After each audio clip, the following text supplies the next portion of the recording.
One of the most interesting new features in CLO3D 2026.1 is the ripping and tearing, or the new Seamline Rip Tool, which allows you to actually break open a seam during simulation and create some really convincing frayed edges. But there is a bit of a catch. The tool is designed specifically to work on sewing lines. So if your first thought was to use it for something like a raw frayed hem or the top of a waistband, it isn't quite that straightforward. In this tutorial, I'm going to show you how the tool works, what the different settings actually do, and how much control you have over the ripping and the fraying.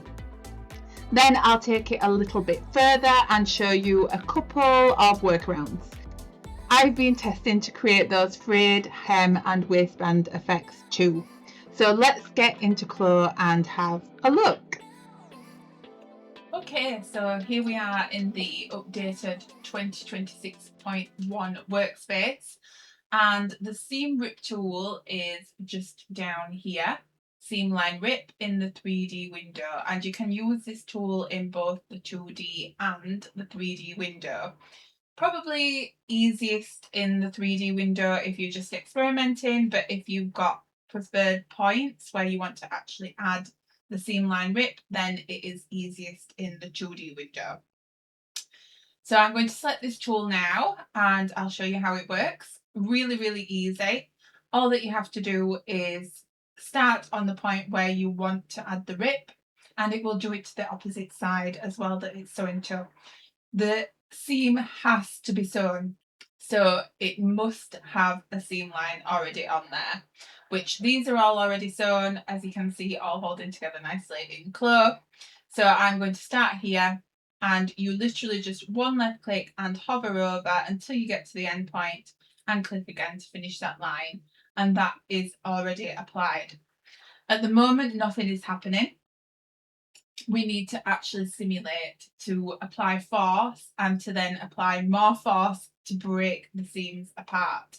So if I zoom in, as soon as we simulate, well, not as soon as in this case, but sometimes because of the pressure of how it's been worn, it will automatically apply some of the pressure.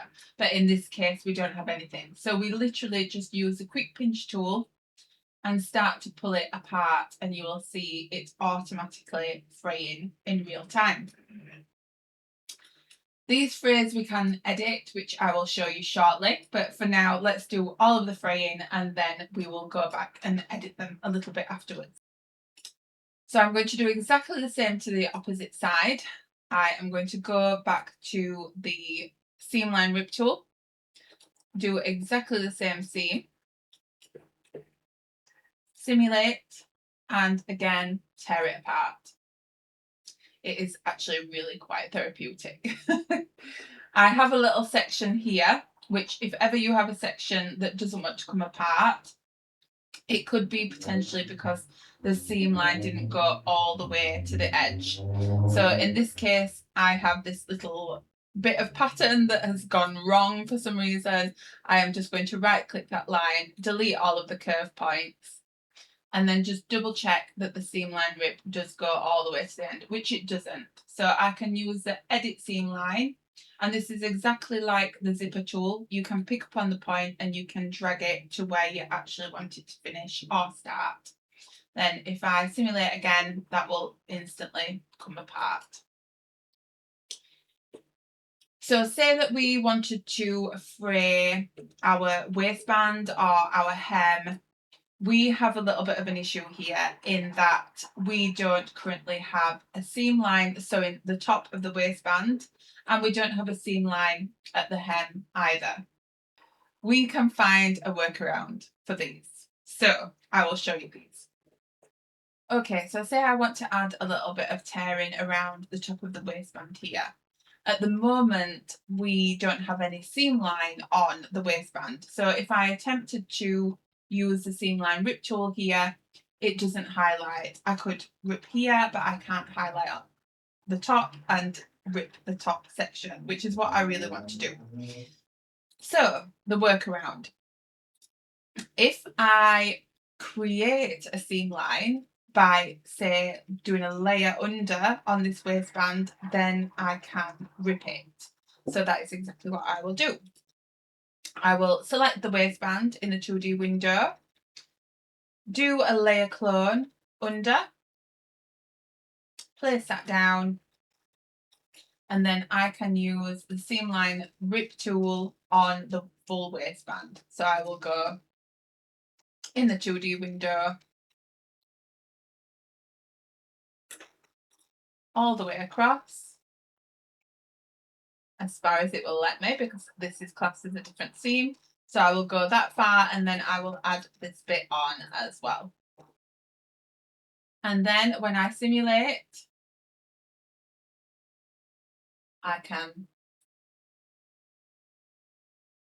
tear this apart. It was a little bit delayed then.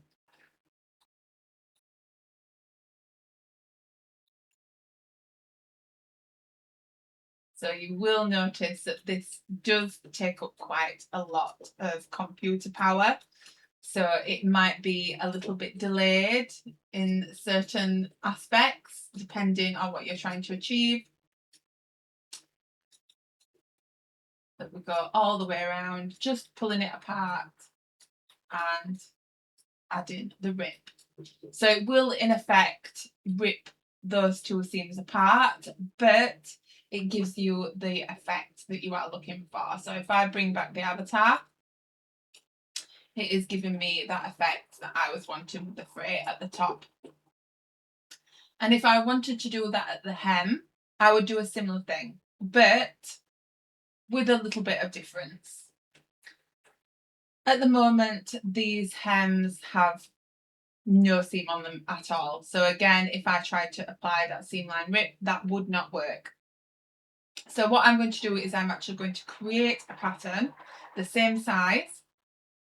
I'm going to make it transparent so that it won't be visible in effect.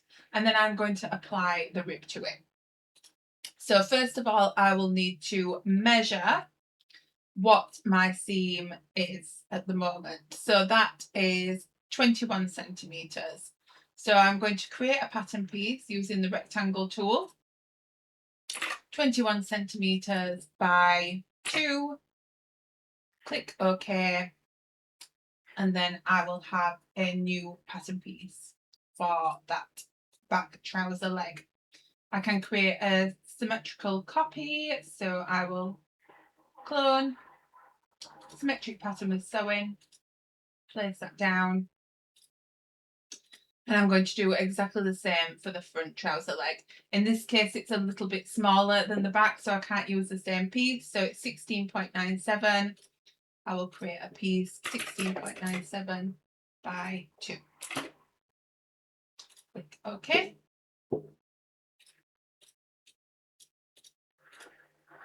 And then again, I will do a clone.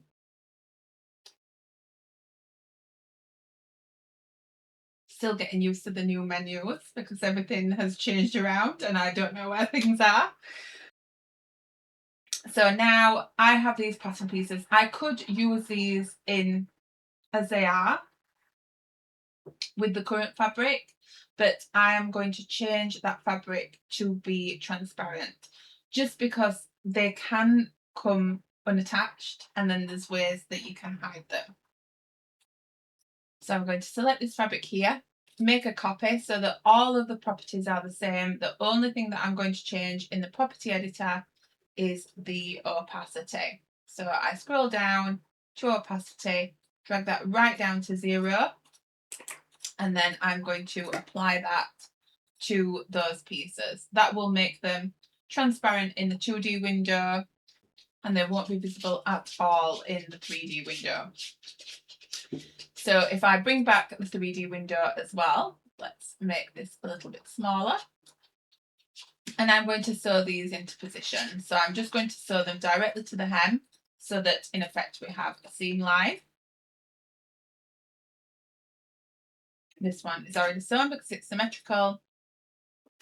So now I can place these on. You'll notice that when something is transparent, you can't actually select it in the 3D window. So we have to do a little bit of a workaround. If you select it in the 2D window, right click and then superimpose side. I'm going to do that for all of these.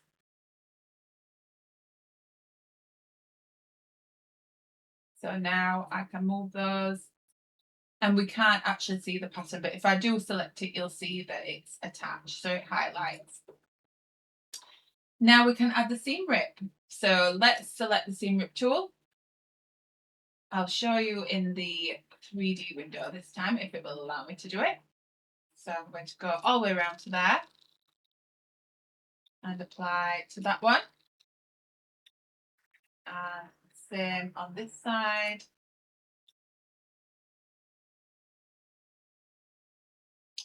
Can't quite get the end point. Oh, there it is. And then the back. So I'll do the back in the 2D window just to make it quicker. And now when I simulate, I can start to rip these apart. So literally just pull on the hem and it will add the tear.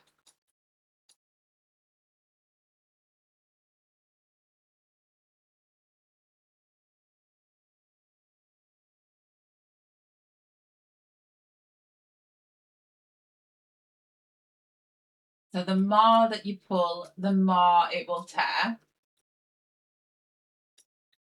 So if you want to make it really, really torn and frayed, then keep going.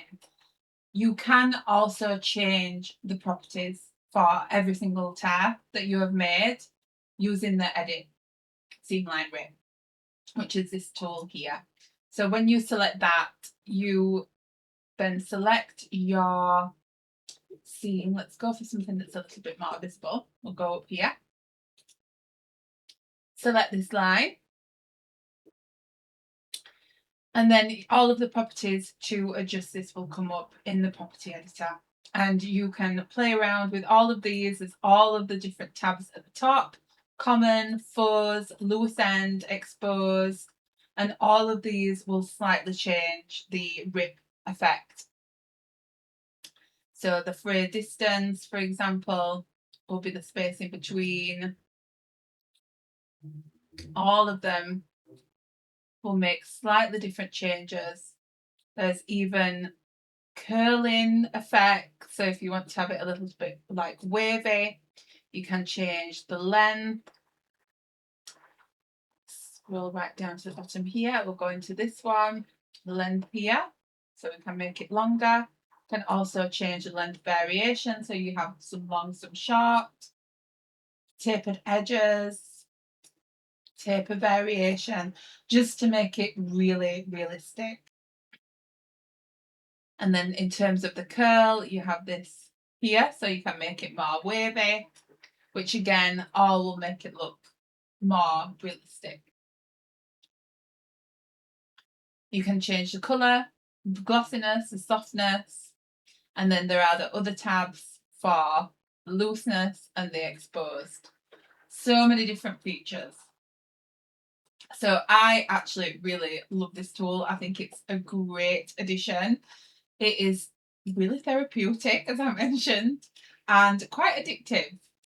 So you don't just have to use it on denim. It can be any fabric. As long as it's sewn, then you can create the effect and you can choose the different types of fray. So here in the property editor as well, you can activate and deactivate. Once you deactivate, if you simulate, you can no longer rip. It will stay as it is.